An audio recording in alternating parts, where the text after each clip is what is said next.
একজন বীর সাংবাদিক মাহমুদুর রহমান সাহেব, উনার নামে মিথ্যা মামলা দিয়েছিল হাসিনা সরকার।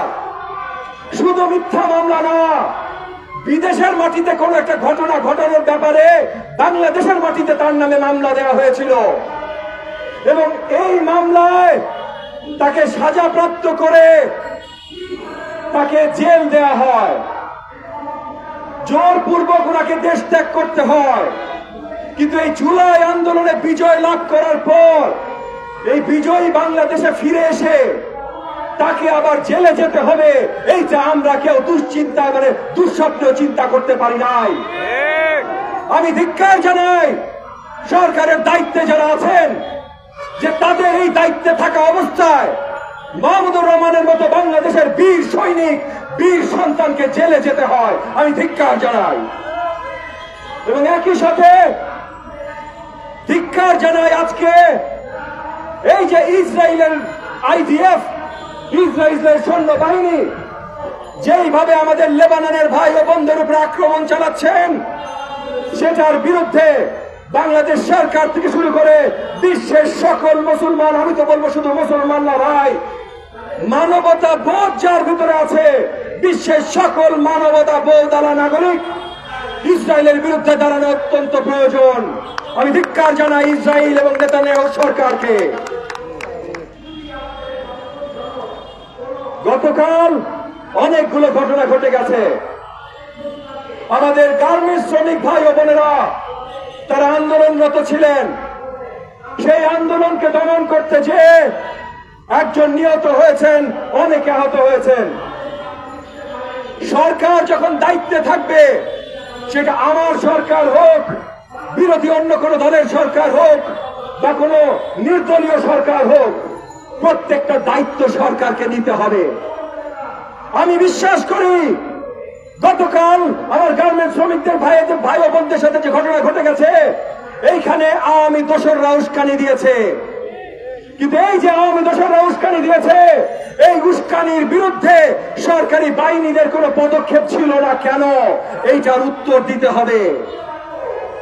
একই সাথে গতকাল মাননীয় প্রধান উপদেষ্টার বাসভবন ঘেরাও করা হয়েছে। ইতিমধ্যে আজকে এই ফোরামে আলোচনা উঠেছে যে এখানে আওয়ামী দোসররা জড়িত ছিল, তারা উস্কানি দিয়েছে। উস্কানি যখন দিয়েছে তখন এইটা আগে থেকে কেন প্রতিহত করা হয় নাই? এটার দায়িত্বে সরকারের যারা ছিলেন তাদেরকে জবাবদিহি করতে হবে। এইটাই ভাই সরকারের কাজ।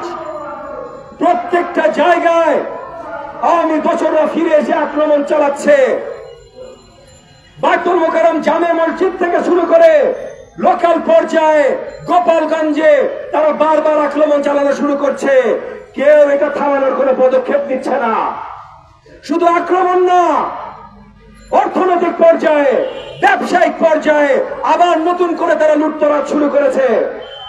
এই যে এই আওয়ামী লীগের এমপি যে মালিক ডরিন পাওয়ারের, ডরিন একটা অনেক বড় কোম্পানি, আওয়ামী লীগের শাসন আমলে ডরিন অনেক বড় বড় কন্ট্রাক্ট হাতিয়ে নিয়েছে।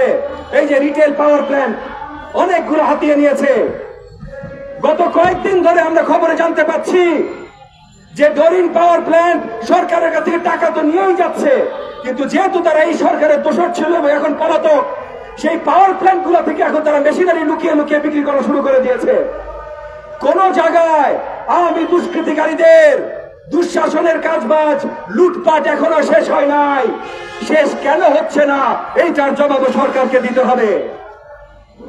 সরকার 6টা নতুন কমিশন গঠন করেছে, আমরা সাধুবাদ জানিয়েছি। আরো আগে গঠন করা উচিত ছিল, তবুও দেরি হলেও গঠন করেছে, আমরা সাধুবাদ জানিয়েছি। কিন্তু গঠন করার পর থেকে এটা প্রশ্নবিদ্ধ। যাদেরকে দিয়ে গঠন করিয়েছে তারা নিজেরাই নাকি অনেকে জানতেন না যে তারা এটা দায়িত্বে আছেন, তাহলে কিভাবে গঠন করলো? যাদেরকে দিয়ে গঠন করেছেন তারা নিজেরাই জানে না তাদের কতখানি ক্ষমতা আছে এটা কার্যকরী করার জন্য, তাইলে কিভাবে হইল ভাই? কাজ তো তারা শুরু করতেই পারে নাই। এখন পর্যন্ত সরকারি প্রজ্ঞাপন জারির জন্য তারা অপেক্ষায় আছে, যেন প্রজ্ঞাপন জারি হলে তারা কাজ শুরু করতে পারে। এই যে গাফলতি হচ্ছে, এই যে প্রত্যেকটা জায়গায় দেরি হচ্ছে, এইটা জবাবত ভাই সরকারকে দিতে হবে। সরকারের আলোচনায় আসি। অন্তর্বর্তীকালীন সরকারকে আমরা সবাই বসিয়েছি, আমরা অনেক আশা করে বসিয়েছি এবং আমরা এখনো অনেক আশাবাদী। এক মুহূর্তের জন্য আমার মিডিয়া ভাই ও বোনেরা মনে করবেন না যে এই যে আমি এতগুলো প্রশ্ন তুলছি অন্তর্বর্তীকালীন সরকারের উপরে যে তাদের বিরোধিতা করছি, না ভাই, তাদের সমালোচনা করছি। এই সরকার আমরা বসিয়েছি, এই সরকার আমাদের প্রয়োজন।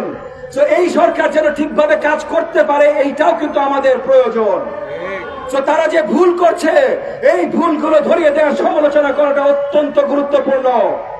সুশীল সমাজের ব্যক্তিরা যারা বলছে সরকারের ভুল কেন ধরেন, ভাই আপনারাই এককালে আওয়ামী সরকারের কোনো ভুল ধরার সাহস রাখতেন না।